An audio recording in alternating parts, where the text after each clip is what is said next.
This is the early edition, a curated weekday guide to major news and developments over the past 24 hours. Curated by Lizzie Jennings and read by an automated voice. Published January 30th, 2026 on Just Security, an essential resource for those shaping a just and secure world. Here's today's news. Minnesota. White House border czar Tom Homan said yesterday that there are plans for a drawdown of immigration enforcement operations in Minnesota, contingent on state and local authorities cooperating and granting federal agents access to jails. "I'm not here because the federal government has carried out this mission perfectly," Homan told reporters, adding, "certain improvements could and should be made." Chelsea Rose Marcius reports for the New York Times. Brad Brooks and Ted Hessen report for Reuters. Federal prosecutors in Minneapolis told U.S. Attorney for the District of Minnesota David Rosen that they feel deeply frustrated by the Justice Department's response to the fatal shootings of Renee Good and Alex Preddy by immigration officers, and suggested that they could resign en masse, according to two officials. At least one prosecutor resigned this week after a meeting with Rosen, during which they raised their concerns. Perry Stein reports for The Washington Post. Iran. President Trump has considered an expanded list of potential military options in Iran in recent days, aimed at doing further damage to nuclear and missile facilities or sparking regime change, U.S. officials said. It is unclear whether the White House has sought a legal opinion for the Iran options that Trump is currently considering. The U.S. military continues to build up its presence in the region.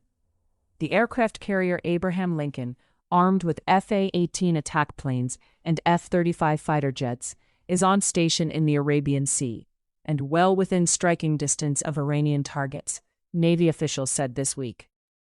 Tyler Pager, Julian E. Barnes, Eric Schmidt, David E. Sanger, and Helene Cooper report for the New York Times. The U.S. Navy has also sent an additional warship to the Middle East, a U.S. official told Reuters yesterday. The official said that the USS Delbert D. Black had entered the region in the past 48 hours. Reuters reports. The Trump administration has met with senior defense and intelligence officials from Israel and Saudi Arabia in Washington for talks on Iran this week. Israeli military intelligence chief General Shlomi Binder came to Washington to share intelligence on possible targets inside Iran, officials said. Saudi Defense Minister Prince Khalid bin Salman was expected to meet with Secretary of State Marco Rubio and U.S. Envoy Steve Witkoff to discuss a diplomatic solution to the Iran issue. Barak Ravid reports for Axios. Israel-Hamas war ceasefire. Israel yesterday returned 15 bodies of Palestinians killed during the war in Gaza, following the recovery of the remains of the last Israeli hostage. Only 99 of around 360 Palestinian bodies handed over since October have been identified, according to the Gaza Health Ministry, with health officials forced to bury unidentified bodies in mass graves. Nidal El-Maghrabi reports for Reuters. Israeli airstrikes yesterday killed at least 3 Palestinians in Gaza, according to medics. The Gaza Health Ministry said Israeli airstrikes have killed at least 490 Palestinians since the ceasefire took effect in October. Israel said 4 soldiers have been killed by Palestinian militants during this period. Nidal El-Maghrabi reports for Reuters. A senior Israeli military source indicated to Israeli journalists that the Israeli military accepts that more than 70,000 Palestinians have been killed during the war, acknowledging the accuracy of the Hamas Health Ministry's figures. Dan Johnson reports for BBC News.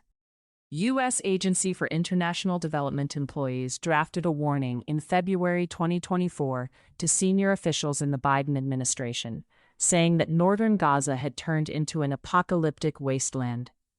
The U.S. ambassador to Jerusalem, Jack Lew, and his deputy, Stephen Hallett, blocked the cable from wider distribution because they believed it lacked balance, according to 4 former officials and documents seen by Reuters. The February cable was one of 5, sent in the first part of the year, documenting the rapidly deteriorating conditions in Gaza, 6 officials said. The other 4 were also blocked by Liu and Hallett. Aaron Benko, Jonathan Landay, and Humaira Pamuk report. Russia-Ukraine war. Trump said yesterday that Russian President Vladimir Putin had agreed to his request to temporarily pause missile and drone strikes on Kyiv and other Ukrainian cities because of the extreme cold in the country. Ukrainian President Volodymyr Zelensky said yesterday, "Our teams discussed this in the United Arab Emirates. We expect the agreements to be implemented." Barak Ravid reports for Axios. Reuters reports. Other global developments. Panama's Supreme Court has ruled that C.K. Hutchison's long-held contracts to operate ports at either end of the Panama Canal were unconstitutional. Alexandra Stevenson and Peter Evis report for the New York Times. Fighters from Islamic State West Africa Province ISWAP, backed by armed drones, yesterday raided an army base in Nigeria's northeastern Borno state and killed several troops, according to the Nigerian military. The use of drones by the fighters from ISWAP in recent attacks has marked a significant escalation in the violence in the region, military spokesman Lieutenant Colonel Sani Uba said. Ahmed Kinimi Kolawole and Adewale report for Reuters. The Kurdish-led Syrian Democratic Forces today announced a new agreement with the Syrian government, intended to stabilize a recently agreed ceasefire and lay out steps towards integration. The SDF said that under the agreement, security forces affiliated with the Syrian Ministry of Interior would enter the cities of Al-Hasakeh and Qamishli, which they had previously been barred from entering, and the process of integrating SDF and government forces would begin. Hogir Al-Abdo reports for AP News. Tech developments. A cohort of music publishers, led by Concord Music Group and Universal Music Group, filed a lawsuit on Wednesday against Anthropic, saying the company illegally downloaded more than 200,000 copyrighted songs, including sheet music, song lyrics, and musical compositions. The publishers said in a statement on Wednesday that the damages could exceed $3 billion. Amanda Silberling reports for TechCrunch. The Pentagon and Anthropic are at a standstill over safeguards that would prevent the government from deploying its AI technology to target weapons autonomously and conduct U.S. domestic surveillance, according to 3 sources. Anthropic said its AI is extensively used for national security missions by the U.S. government, and we are in productive discussions with the Department of War about ways to continue that work. Deepa Seetharaman, David Jeans, and Jeffrey Daston report for Reuters. China has granted DeepSeek approval to buy NVIDIA's H200 AI chips, subject to regulatory conditions still being finalized, 2 sources told Reuters. U.S., Caribbean, and Pacific operations. Venezuela's National Assembly yesterday approved significant changes to legislation governing the oil industry, granting foreign oil companies greater control over operations, and opening the way for the authorities to sharply reduce royalties and taxes paid to the Venezuelan government. The overhaul effectively reverses much of Venezuela's nationalization of oil projects in 2007. Simon Romero reports for the New York Times. Trump yesterday signed an executive order declaring Cuba an unusual and extraordinary threat to U.S. national security, saying he would impose tariffs on all U.S. imports from any country that supplies Cuba with oil. Karen DeYoung reports for The Washington Post. U.S. Foreign Affairs. I expect the U.S. administration to respect Canadian sovereignty, Canadian Prime Minister Mark Carney said yesterday, adding that Trump had never brought up the issue of Alberta independence during their meetings. Carney's comments followed a report in the Financial Times that the White House had met several times with an Alberta separatist group. Max Saltman reports for CNN. We will never accept joint operations by the United States. Operations on our territory are carried out by Mexican forces. We always tell President Trump that, Mexican President Claudia Sheinbaum said yesterday, following a call with Trump. Sheinbaum reiterated this to reporters in response to questions surrounding the case of a former Olympic snowboarder accused of drug trafficking, who was recently sent from Mexico to the United States to face charges. U.S. immigration developments. ICE has ended enhanced operations in Maine, Senator Susan Collins, RME, said yesterday. Gregory Svrnovsky reports for Politico. U.S. domestic developments. Senate Democrats yesterday reached an agreement with Trump, which, if it holds, would avert a government shutdown and buy more time to negotiate restrictions on the administration's immigration crackdown. It would provide 2 weeks of funding for the Homeland Security Department, while lawmakers and White House officials negotiate over Democrats' demands to rein in federal immigration agents. Katie Edmondson and Carl Hulse report for the New York Times. Trump administration actions. Kevin Warsh will succeed Jerome Powell as Federal Reserve Chair, Trump announced this morning. Jeff Cox reports for CNBC. Director of National Intelligence Tulsi Gabbard has spent months investigating the 2020 election results and potential crimes, White House officials said, adding that this is a priority for the president.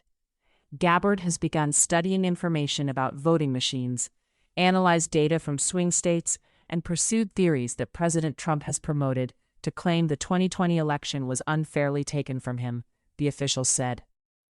This role took Gabbard to a related FBI search of an election office in Fulton County, Georgia, this week. Josh Dawsey, Dustin Voles, and Sadie Gurman report for the Wall Street Journal. Trump administration litigation.